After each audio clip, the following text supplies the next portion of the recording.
की ओर आप देखते जाओ क्या है। लेकिन ये तो अभी छोटे स्तर का था ना, इससे क्या बड़ा? तो छोटे स्तर से आप क्या पहले बिल्डिंग ऊपर से खड़ी करते हैं नीचे से खड़ी करते हैं? आप जब हम लोग जब शायद इन चीजों को समझ भी नहीं रहे होंगे ना 2014 में, तो बीजेपी कैसे आई और कैसे क्या हुआ पता भी नहीं होगा। दिख रहे हैं अन्ना जी?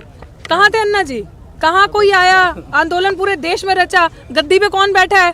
प्रधानमंत्री कौन है? पता चला? तो ये आपको काम करना है। अवेयरनेस अब आपके हाथ में है। आपको पता होना चाहिए अपने अधिकारों को लेकर, और आपको पता होना चाहिए कि बेस अगर मजबूत होगा तो आप उसके ऊपर ढांचा जितना मर्जी बड़ा खड़ा करें। छोटे से ही शुरुआत होगी ऊपर, आप ऊपर से नीचे नहीं आ सकते। राइट? हाँ, डीजल के तो जो दाम बढ़ रहे हैं उस पे क्या कहना है? 80-90 पूरे 100 क्या कहना है? मुझे तो वही कहना है जो वो लाला रामदेव जो बार बार बोलता रहता था, मूर्ख इंसान, जिसने समझ पाए आप लोग वोकल फॉर लोकल समझ पाए? अब भी समझ जाओ, नहीं तो शरीर के बदन से कपड़े भी जाएंगे और कहेंगे तो क्या होगा, महंगाई बढ़ गई, कपड़े उतारो, पत्ते पहनो। ये भी दिन दूर नहीं है। तो ये हम लोगों को समझना, आप लोगों को समझना है। ये चीज तो हमें समझनी है ना कि वो इंसान जो कहता आया था 35 रुपए में पेट्रोल, बच्चों को बोल रहा है। बच्चे क्या होते हैं? आप बच्चों की फाउंडेशन खराब कर रहे हो। मतलब अभी जब उनका बेस बन रहा है तब आप 2014 से बोलते हैं, गुमराह कर दिया पूरे लोगों को। असली बात यह है कि विपक्ष निकम्मा है। अगर विपक्ष मजबूत हो ना तो ये बात ही ना हो। विपक्ष कौन है आज? मैं, आप पत्रकार, एक्टिविस्ट, स्कॉलर्स जो हैं, जो लड़ रहे हैं सड़कों पे, वो सारा विपक्ष है। विपक्ष है नहीं है। विपक्ष भूल गया कि उसका रोल क्या है 2014 के बाद। वो अपना अस्तित्व भी खोज रहा है 2014 के बाद। उसको समझ नहीं आ रहा करना क्या है। तो this is what is happening in our country. We lack leadership and Modi is made god, Modi is made Modi by this media.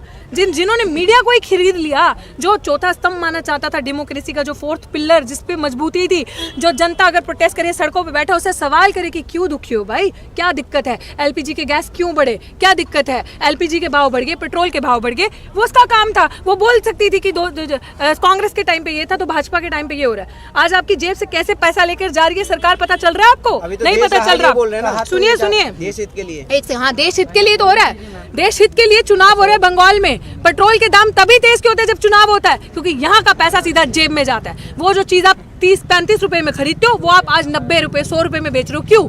आज ही क्यों होगा? अरे कब समझोगे इन चीजों को? तुम नहीं समझोगे, हम नहीं समझेंगे तो कौन समझेंगे? ये मुनाफा, ये चीजें बढ़ोतरी, ये तभी क्यों होता है प्राइस में वो सर्ज, इन्फ्लेशन, जब चुनाव पास हो। क्योंकि आप लोग नहीं समझेंगे ये चीज। आप ही के बनाए हो, पहले बोलेंगे स्टैचू लगाते हैं, गुजरात में स्टैचू बनाते हैं करोड़ों रुपए खर्च करके, राइट? करोड़ों रुपए खर्च करके स्टैचू बनाए। अरे फिर इसी ऑडियंस को वो स्टैचू देखने जाना, फिर पहले आपके टैक्स पे से स्टैचू बनता है, फिर आप स्टैचू को देखने जाते हैं, फिर टिकट देते हैं। है कोई मूर्ख आपसे ज्यादा, हमसे ज्यादा? तो हमने अभी नहीं समझेंगे तो कब समझेंगे? ये प्रचार तो सोशल मीडिया के माध्यम से आप लोगों को करना पड़ेगा ना, या आप लोग भी गोदी मीडिया वाला काम करोगे?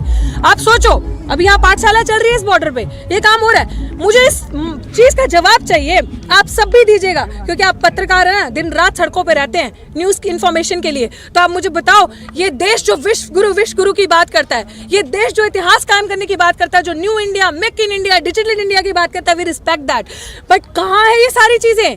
ये इस देश का प्रधानमंत्री जो अपने आप को विश्व गुरु का प्रधानमंत्री जो कहता है कि मैं ही सब कुछ हूँ, मैं ही हुक्मरान हूँ, जिसका 56 इंच का चीन सीना है, जिसके पास इतना पैसा है और इतना दिमाग है कि अपनी फोटो वो मंगल ग्रह पे, मार्स पे भेज सकता है अलॉन्ग विद भगवत गीता। उसी के देश में आप हालात देखिए कि मैनुअल स्कैवेंजर आज भी मैला जो नालियों में उतरता है वो अपने हाथों से गंदगी साफ करता है। आज भी शिक्षा नहीं है, रोटी नहीं है, रोजगार खाने को नहीं है। आज भी अगर आप देखेंगे लोग सड़कों पे सो रहे हैं, छत नहीं है।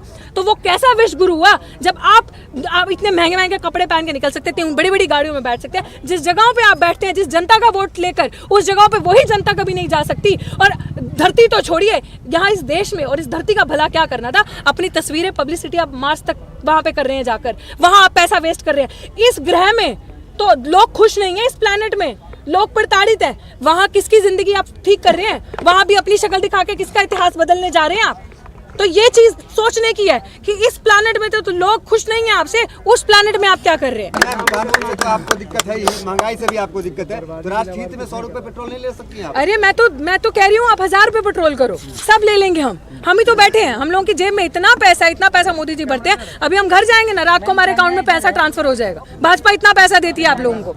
राष्ट्रीय हित में हम लोग सब करने के लिए तैयार है। आप शिक्षा को भी कॉर्पोरेट घरानों में दे दीजिए, आप हमारे बैंक ले लीजिए, नहीं रोका। आप सबसे पहले संविधान को खत्म कर दीजिए। वो कहती है ना महुआ मित्रा चला के कि संविधान बदल दीजिए, बदलने की नियत है ना, हटा दीजिए सेकुलर वर्ड, जो भी आपके उसके अंदर जो भी हमारे राइट्स है, सब चीजों को हटा दीजिए, खत्म कर दीजिए। सब कुछ, हम सब कुछ देश हित के लिए करने के लिए तैयार है। उससे पहले आपको एक चीज का जवाब देना पड़ेगा मेरी बात का। आप मुझे बताएं मोदी जी ने आज दिन तक देश हित के लिए क्या किया, ये आप मुझे बताएं, पत्रकार है ना, आप मुझे बताएं।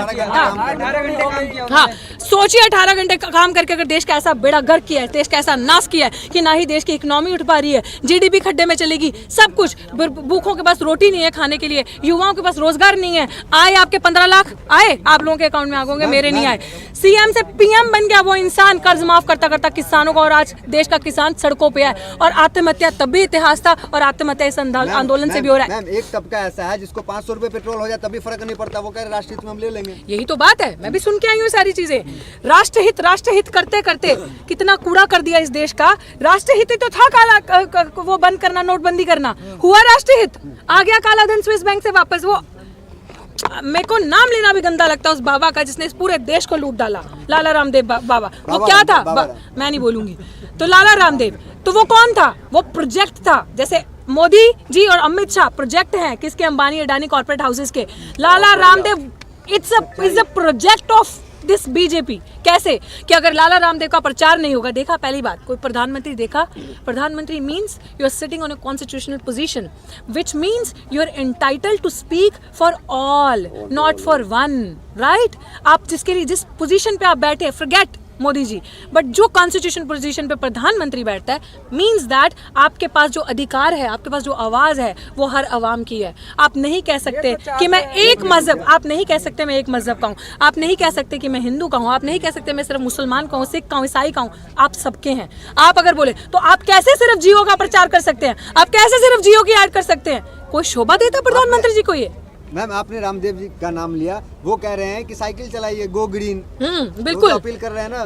देखिए, साइकिल चलाइए ना। इस देश ने वो दौर भी देखा जब हमारे गरीब मजदूर साइकिल भी अफोर्ड नहीं कर सकते। जब लॉकडाउन हुआ था ना, पैर देखे थे, छाले पड़े उन मजदूरों के पास, पैदल जो घर गए थे, खून आ गए थे उन लोगों के पैरों में से, और आधों ने बीच सड़क में दम तोड़ दिया था। तो वो लोग तो चाहते हैं कि तन पे जो कपड़ा पहना ना वो भी ना रहे, वो लोग चाहते हैं जो निवाला एक आधा खा रहे हो वो भी ना रहे, आवाज भी बंद की जाए, और डरा धमका के आप लोगों को फिर उस दौर में ले जाया जाए जहाँ पे आपके पास आवाज ना हो।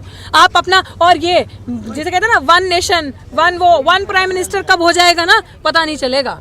अगर नहीं समझे ना, अगर नहीं समझे तो चुनाव कब खत्म हो जाएंगे। जो आप लोग इतने पावरफुल है ना, जो अधिकार है आपके पास वोट का, समझो, जो संविधान के लिए बोलते हो ना आप लोग, कुछ होंगे हम में से ही जो संविधान के लिए कुछ कुछ बोल देते होंगे, जो बाबा अम्बेडकर के लिए कुछ कुछ बोल देते होंगे, जो ये समझ नहीं पाते होंगे। जरा सोच के देखो, जो डॉक्टर अम्बेडकर ने आप लोगों को दिया है ना, उस वोट का अधिकार समझो, one vote one value.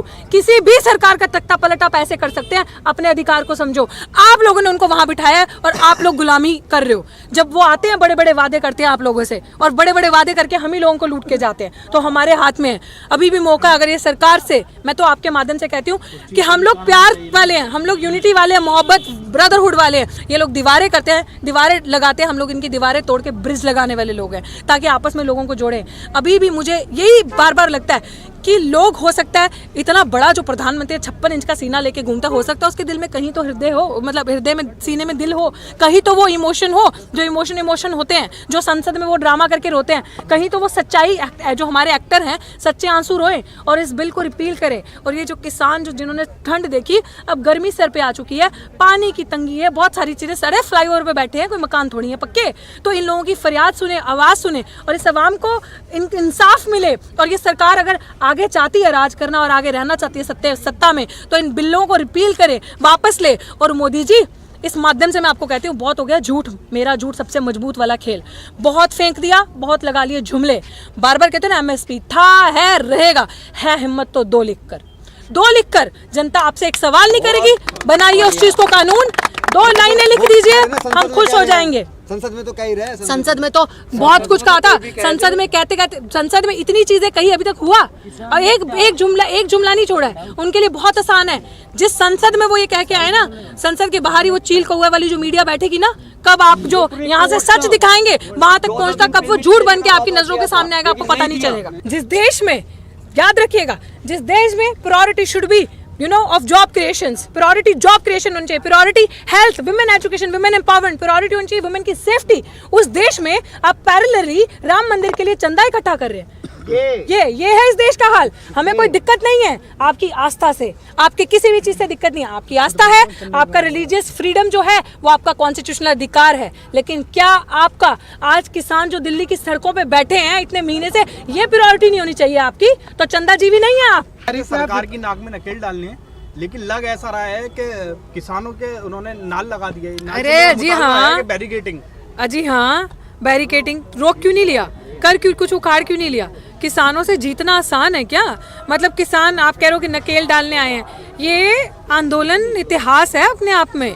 It's not, मान लीजिए आज जीत नहीं है, कल नहीं है, परसों निश्चित है, लेकिन जो इस आंदोलन से अवेयरनेस और जो क्रांति हो रही है ना, वो आप कहीं नहीं देखेंगे।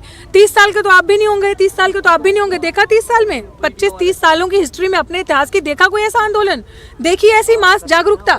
यहाँ पे पाठशाला चल रही है, वहाँ पे लंगर चल रहा है, वहाँ पे कोई और प्रोजेक्ट चल रहा है, यहाँ पे पीछे केमिस्ट स्कूल है, सांझी सत्य है, सारी चीजें देखी कभी किसी आंदोलन की ऐसी रूपरेखा? सबको तो फर्जी बता रहे हैं।